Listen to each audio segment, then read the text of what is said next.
आज इजराइल की सेना ने उत्तरी गाज़ा के जो हॉस्पिटल हैं उन पे ताबड़तोड़ हमला किया। यानी जो उसके सैनिक हैं वो लगातार जो है उस पर हमला कर रहे हैं और उसकी वजह से अस्पताल को जो है जो घायल जो लोग हैं या जितने मरीज़ हैं जो मर चुके हैं उनका दस्तावेजीकरण करना भी मुश्किल हो गया है। यानी वो गिन नहीं पा रहे हैं या वो गिनती नहीं कर पा रहे हैं, इतना ज़बरदस्त नुकसान हुआ है। गाज़ा का जो स्वास्थ्य मंत्रालय है वो हताहतों की संख्या जो वर्गीकरण करने के लिए कोशिश कर रहा है, लेकिन जिस तरह से इजरायली सैनिकों ने हमला किया, चारों तरफा हमला किया है, वो ये करने में असफल है। संयुक्त राष्ट्र ने पुष्टि की है कि संचार और सेवाओं के बाध्य की वजह से वहाँ पे सबसे ज़्यादा गंभीर रूप से जो है स्वास्थ्य जो कर्मचारी है वो प्रभावित हुए हैं। और जिस तरह से इजराइल द्वारा हमले किए जा रहे हैं वहाँ पे अस्पतालों की स्थिति कैसी है। संडे के दिन गाज़ा की मीडिया संस्थानों ने 2 दिनों के बाद अपडेट दिया है, करीब बहुत ही जानी मानी नुकसान हुआ है।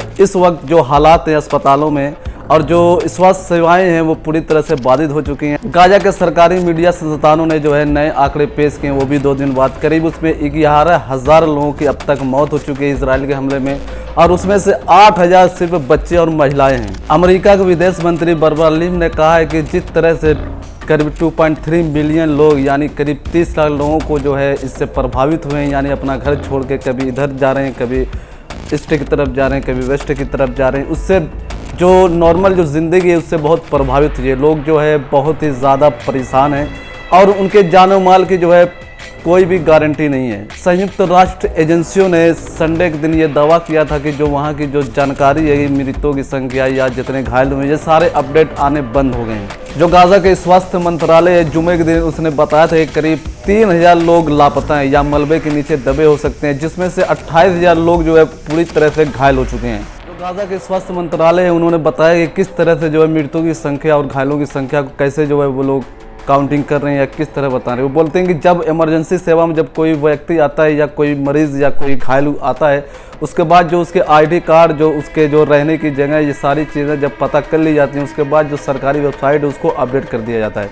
जो प्राइवेट स्कूल हैं वो अपने फॉर्म पे उसको दर्ज करते हैं, जो भी व्यक्तिगत जो डाटा है, उसके बाद 24 घंटे के अंदर अंदर वो जो है जो सरकारी वेबसाइट है स्वास्थ्य मंत्रालय की, उस पर वो अपडेट करते हैं। इससे ये आंकड़े जो है एकत्रित होते हैं, उसके बाद ये सार्वजनिक किए जाते हैं। फ़लस्तीनियों के साथ साथ अंतर्राष्ट्रीय संस्थाएं जो उनके विवादित दावे के आधार पे इजराइल ने अस्पताल के जो अगल बगल जो एरिया उसको इतना ज़्यादा क्षतिग्रस्त कर दिया, इतनी ज़्यादा तरह की तबाही मचाई है, वो इसलिए कि वो बोलता है कि हमास इसके द्वारा जो है अपने ऑपरेशन सिस्टम चलाता है, यानी इसी के द्वारा वो संचालित करता है, इसी के नीचे वो टनल बना के उसमें छुपा हुआ है। हालांकि ऐसी पुष्टि या ऐसे दावे इजराइल साबित नहीं कर पाया है, लेकिन जैसे जैसे उत्तरी गाज़ा में जो है आक्रमण तेज़ी से हुआ है, जो धरातल स्तर पे, जो ज़मीनी स्तर पे, उसके बाद जितना भी इजराइल की जो निशाना है वो अस्पतालों और जो चिकित्सक जो संस्थान है उस पर ज़्यादा हो गया है। इजरायली टैंकों ने गाज़ा के सबसे बड़े हॉस्पिटल अल-शिफा हॉस्पिटल को चारों तरफ से घेर लिया। उसके अगल बगल सिर्फ स्नाइपर और ड्रोन दिखाई देते हैं और जो लोगों पे गोलियां बरसा रहे हैं। अस्पताल के एक सर्जन ने बताया कि एक इंजीनियर जो ब्लैकआउट को ठीक करने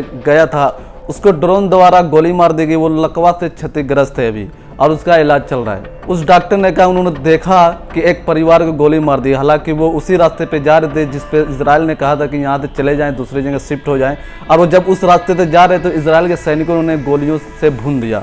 अल-शिफा के डॉक्टर अहमद मुखलालती ने कहा है कि हम मुश्किल से इलाज कर पा रहे हैं क्योंकि बहुत ही भीषण युद्ध की तरह जो है बम बरसाए जा रहे हैं, मिसाइलें छोड़ी जा रही हैं, उसके जो है ड्रोन अस्पतालों के अंदर घूम रहे हैं। ये बहुत ही मुश्किल भरा दौर है। विश्व स्वास्थ्य संगठन WHO ने कहा है कि वो अपने स्वास्थ्य कर्मियों से जो है संबंध मतलब जो कांटेक्ट है वो खो दिया है और काफ़ी लोगों के वहाँ पे मारे जाने की खबरें उसको मिल रही हैं। संयुक्त राष्ट्र और अंतर्राष्ट्रीय अधिकारियों ने ये दावा किया है कि वहाँ पे जो सबसे निचले स्तर के जो गरीब लोग हैं जिनके पास कुछ भी नहीं है, वो दूसरी जगह जाने के लिए असमर्थ हैं। उनके पास ऐसा कुछ भी नहीं है जिससे वो ट्रांसफ़र हो सकें या जिससे एक जगह से दूसरी जगह जा सकें।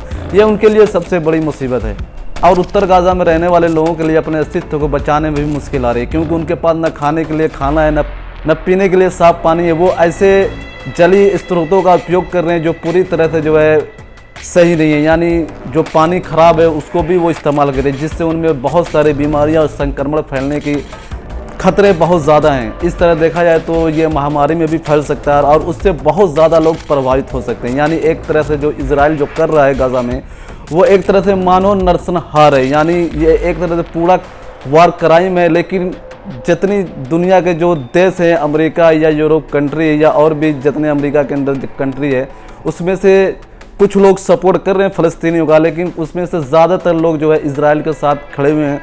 और इस क्रूरता से और इस तरह से जिस तरह से वो फ़लस्तीनियों को मार रहा है, गाज़ा के लोगों को मार रहा है, उस पर सारे लोग चुप्पी साध हुए। यहाँ तक कि युद्ध विराम की जो है बात भी नहीं कोई कर रहा है और वैसे ही जंग जारी है। ये इजराइल हमास का नाम लेके ये पूरे गाज़ा पर कब्ज़ा करना चाहता है इसके दौरान, और वो फिर से जो है इसको अपने अंडर में लेना चाहता है। अगर ये एक बार गाज़ा कब्ज़ा हो गए तो इसके लिए और भी बड़ी तबाही है, क्योंकि इस तरह से जो है अरब देशों को ये एक सीख मिल जाएगी कि आप कायदे से रहो तो फ़ायदे में रहोगे, नहीं तो बहुत ज़्यादा नुकसान उठाओगे। यहाँ और वहीं पे लेबनान के जो हिजबुल्लाह है, उन्होंने बहुत सारी मिसाइलें फायर की इजराइल पे, जिसके जवाब में इजराइल के अधिकारियों ने कहा है कि वो इस जंग से दूर रहे, नहीं तो बेरूत को हम गाज़ा बना देंगे।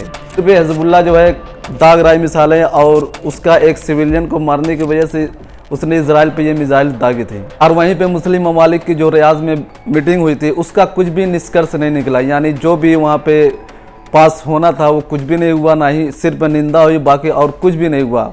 उस मीटिंग में एक प्रस्ताव पारित हुआ था कि जितने भी देश हैं जो मुस्लिम हैं वो इजराइल को पूरी तरह से बाइकाट करें, लेकिन उस पर भी सहमति नहीं बनी। और ईरान ने तो यहाँ तक कह दिया था कि जितने भी तेल ममालिक जो भी तेल है पूरी तरह से बंद कर दिया जाए, चाहे इजराइल हो चाहे अमेरिका हो, जो भी हो, उन सबको जो है तुरंत फरोख्ती बंद कर देनी चाहिए, ताकि उनको इसी के ज़रिए अपनी बात मनवाई जा सके। क्योंकि इस पर भी सहमति नहीं बन पाई है। आज के लिए इतना ही, अब फिर मिलते हैं अगले एपिसोड में।